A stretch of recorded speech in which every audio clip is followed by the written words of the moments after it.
My name's Andrea Cahn, and I am the Senior Director for Unified Champion Schools for Special Olympics.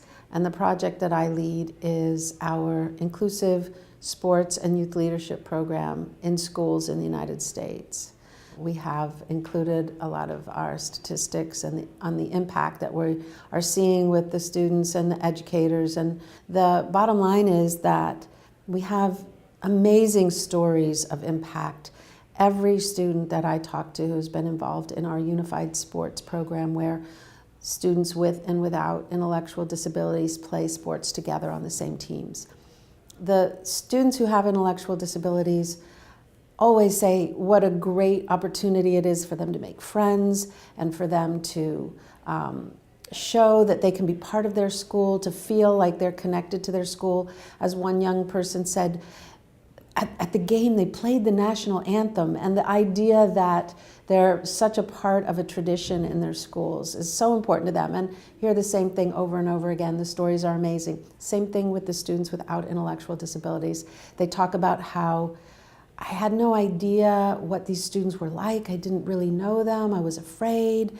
And after they have the experience, they talk about how much they realize that they're just like everybody else, and now they're friends. We're the best of friends. I hear the same stories over and over and over again. But now we also have this amazing and compelling evidence with very rigorous research that we've done, which shows that these are not just stories. The preponderance of evidence concludes that that is in fact the case, that we're having an impact on social emotional skills, on confidence, on team building, on the knowledge that you can make a difference in your school and your community. And what our studies show is that the perception of inclusion, when that's the norm for you, when you believe that that's the norm in your environment, then you will act as if that's the norm everywhere. Young people who go to school in schools where acceptance and inclusion is the norm take that norm into their lives, in their neighborhoods, where they work, where they do other things, and they expect people to be included. And when they're not, they will do something about it. This is not just unique to the school system in the United States or unique to the places where we've done the work, that it's something that's universal. And that's what we want to do, is to keep asking questions and doing research. One of the questions we're going to be asking here is, how can we get to the key influencers, and what should we be talking about with them in order to get them to pay attention and to understand what we're trying to do? And I'm pretty sure one of the answers is going to be to share evidence. We've become a very evidence-based society, and people don't want to do things just because it seems like a nice thing to do, but want to do something because it's proven that there can be a difference made. So I think a movement has to have a compelling need behind it. And we have to be able to make that case universally. Social connectedness breeds something that is really important to our survival as human beings.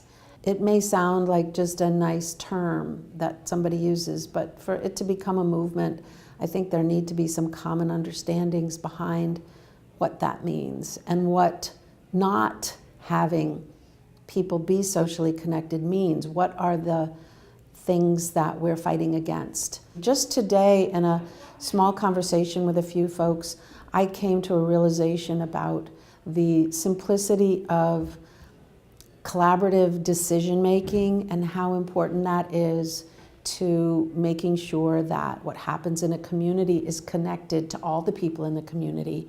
And that was just over a 20-minute table conversation at lunch.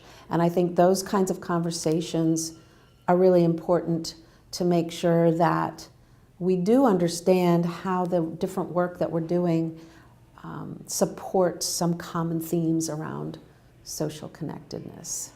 There are so many populations that are not often listened to, that have wisdom to offer. And I think this symposium is making a concerted effort to bring many, many voices to the table. And I think that's key to all of our success in everything, no matter what it is.